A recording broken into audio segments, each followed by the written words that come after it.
Well, mga kapopong, kumusta? Anyway, pag-usapan agad natin itong military technology ng Israel na dinala nila sa Gaza ngayon, ha? Anyway, napansin nyo ba na ang malaking grupo ng mga sundalo ni Netanyahu na sumugod ngayon sa Gaza Napansin nyo bang parang wala silang takot sa ginagawa nila ngayong ground operation sa Gaza? Well, ang isa kasi sa mga simpleng kasagutan patungkol dyan ay dahil lang nga rin sa mga military equipment na meron itong grupo ni Netanyahu na posibleng ang isa sa mga dala nila ngayon ay walang iba kundi itong military robot nila na mayroong pangalang Jaguar. Well, basically, alam niyo naman siguro kung gaano karami o kalaki ang tunnel system ng grupo ng Hamas sa Gaza na sa tingin nyo ba basta-basta na lang papasok ang grupo ni Netanyahu dyan sa mga tunnels na yan nang walang kasiguraduhan sa mga matatagpuan nila doon? Well, kaya posibleng ang isa sa mga unang ginawa nila doon pinauna muna nila itong mga robot na ito upang makita ang ilang bahagi noong tunnels bago pa man sila mismo ang bumaba o magsagawa ng search operation dyan sa mga tunnels na yan. Well, para naman doon sa mga tao na nagsasabi sa kung bakit hindi na lang daw pausukan yung mga tunnels na yan o bugahan ng usok yung mga tunnels na yan ay actually kapag kasi naisipang gawin yan ni Netanyahu totoong hindi lang talaga grupo ng Hamas ang kanyang makakalaban kundi pati mismo ang United Nation o itong UN talagang makakalaban rin niya. Bakit? Actually, ganito kasi yan.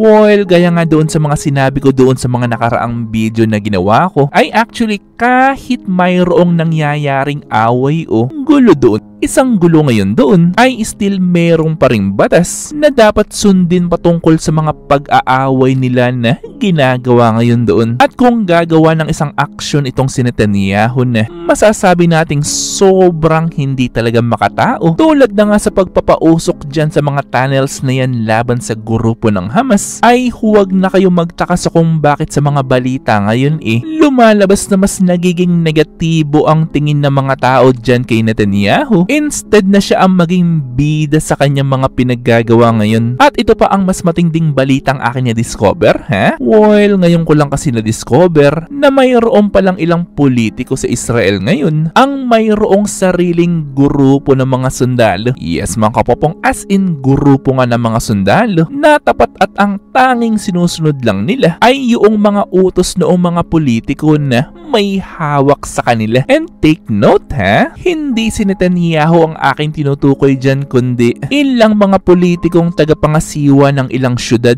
o mga lugar meron sa Israel. At alam niyo ba sa kung bakit ko ikinikwento ang patungkol dyan sa mga sundalo na yan na mala private army ng mga politiko ang datingan? Well, mayroong kasing isang reporter ang nag-interview ng isang politiko doon na laking gulat naman noong reporter na yun na na-discover niya na mismong politikong may hawak sa isang lugar doon sa Israel ang nag-e-encourage pa sa mga taong nasasakupan niya na kunin ang ilang lugar at payagan tirhan ito ng ilang mga Israelis na nandoon. Pero yun nga lang na ang lupa naman lugar na kanilang kinukuha mga lupa pala ng ilang Palestinian. Well, sa madaling kwento at upang maintindihan nyo sa kung bakit ko ito ikinikwento ay actually ang ilang pala kasi sa mga tao na nagpapalala palalo ng sitwasyon sa Israel at sa Gaza ngayon ay mismong ilang politiko rin na nasa Israel, which is ang resulta naman yan na trigger tuloy ang ilang mga Palestinian na gumawa ng aksyon laban sa Israel na kumbaga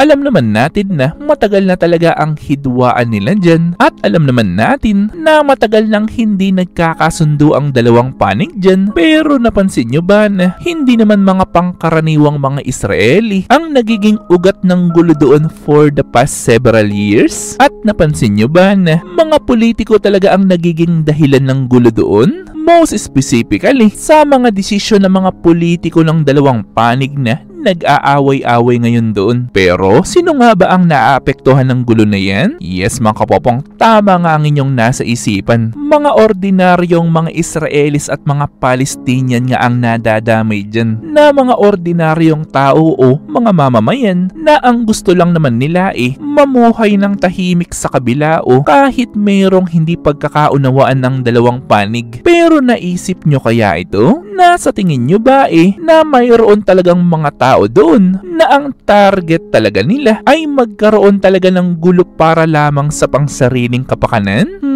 Ano kaya yan? Tungkol kaya sa pera? O tungkol kaya sa posisyon? Well, tandaan nyo, mismong panig na ni Netanyahu ang nagsabi na kahit daw nakapasok na ang mga sundalo nila sa maraming bahagi ng Gaza ngayon, ay still aabutin pa raw ng ilang buwan bago nila tuluyang masabi na kontrolado na nila ang lahat ng tunnel system na ginawa ng grupo ng Hamas. Pero ang tanong ko naman sa inyo ngayon, para ba sa inyo ano nga ba talaga ang napapansin nyo sa nangyayaring gulo ngayon doon? At sino sa tingin nyo ang mga totoong mga tao na tunay na nagiging dahilan ng gulo doon ngayon? Well, syempre gusto kong marinig ang inyong mga ideas, so i-comment lang yan sa baba. Ito ay aking babasahin ng personal at pupusuan. At syempre kung may nalaman o natutunan ka sa video ko, mag-subscribe ka naman. At nandito na yung inyong mga shoutouts. At kayo rin mga kapopong, kung gusto nyo rin magpa-shoutout o mag-request sa video, ay i-comment lang yan sa baba. At muli ito yung Teacher Popong na nagsasabing,